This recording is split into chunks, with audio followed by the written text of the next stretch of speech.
L'enfer, c'est les autres. Tout le monde connaît cette phrase, non? C'est du Sartre pur jus. Mais et si, au-delà de la philo, cette phrase cachait en fait une métaphore politique assez explosive? C'est ce qu'on va voir aujourd'hui. On va décortiquer comment cette petite phrase a servi de base à une critique radicale de toute une vision de la société. Voilà la fameuse citation.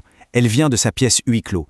Et bon, son sens le plus évident, on le connaît, c'est le regard des autres, leur jugement qui peut nous enfermer, devenir une vraie prison. C'est une idée qui résonne, c'est clair, mais accrochez-vous, parce que ça, ce n'est que le point de départ.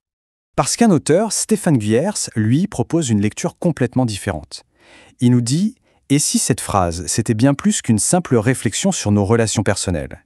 Et si, en fait, elle décrivait le fondement même d'une idéologie politique ?» C'est cette piste-là qu'on va creuser.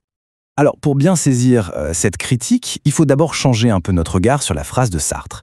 La voir, non pas comme une sorte de fatalité, mais plutôt comme l'expression d'un désir qui a été frustré. Et voilà le cœur de l'interprétation de Stéphane Guyers. Pour lui, la phrase ne veut pas juste dire « les autres me jugent ». Non, elle voudrait dire quelque chose de bien plus fort. Ma vie, elle serait un paradis si seulement les autres n'étaient pas là pour tout ficher en l'air. Et là, on a une vision du monde radicalement différente. L'autre devient, par définition, un obstacle. Ok, mais alors, le lien avec la politique? Eh bien, d'après Guyers, cette vision du monde, celle où l'autre est un obstacle, serait en fait le moteur, le cœur de l'idéal socialiste. Voyons un peu comment il argumente ça. L'auteur, il y va franco. Il propose même cette formule choc.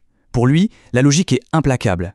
Si les autres sont l'obstacle à mon paradis personnel, alors pour construire ce fameux paradis, il faut que je me serve de ce qu'ils ont. C'est cette idée vraiment qui va être le fil rouge de toute sa critique. Alors, comment ça marche, sa logique? Il la décompose en 4 étapes. Premièrement, on part d'une insatisfaction. Le monde réel est vu comme un enfer. Deuxièmement, de là, on se met à rêver d'un paradis parfait, un but idéal. Troisièmement, pour y arriver, il y a des obstacles. Et ces obstacles, ce sont les autres.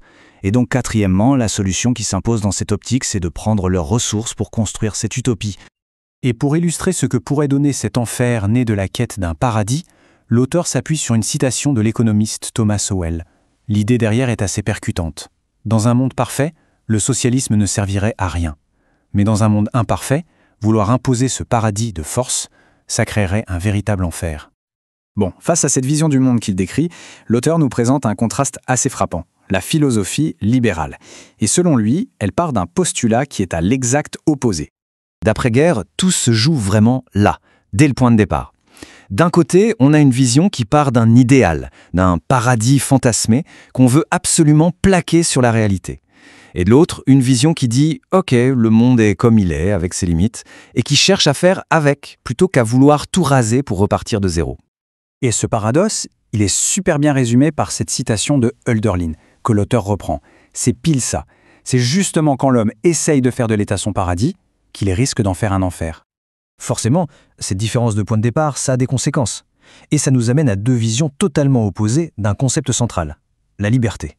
Alors, comment est-ce qu'on la voit, la liberté, dans chacun de ces 2 systèmes de pensée, toujours selon Guyers?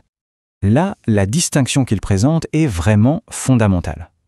Dans la première vision, la liberté est conflictuelle. C'est quelque chose qui se gagne contre les autres, qui sont vus comme des rivaux. Dans la seconde, la liberté est sociale.